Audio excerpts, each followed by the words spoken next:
सर्वांना कसे आहात सर्वजण. तुम्ही दुसऱ्यांच्या नशिबातलं हिसकावून घेऊ शकत नाही. तुम्ही हातातलं हिसकावून घेऊ शकता, परंतु नशिबातलं घेऊ शकत नाही, एवढं मात्र खरं आहे.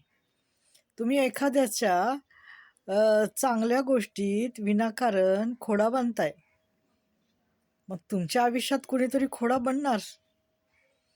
जर तुम्ही एक मनाचा बनलाय दुसऱ्याच्या आयुष्यात, तर तुमच्या आयुष्यात दोन मनाचा खोडा बनणार.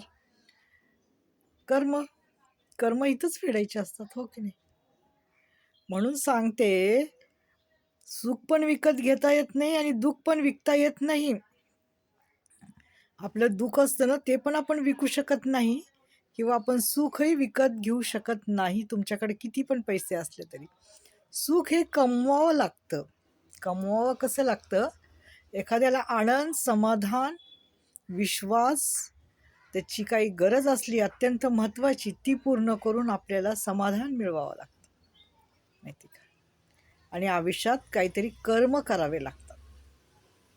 बघा, तुम्ही एक मनाचा खोडा दुसऱ्यात टाकलाय, दगड, तुम्हाला दोन मनाचा भेटणार, हे लक्षात ठेवायचं. कुठं जात नसतं, वेळ बदलत असते. आज वेळ तुमची आहे, तुझी आहे, उद्या वेळ आमची असणार आहे, हे लक्षात ठेव. बस.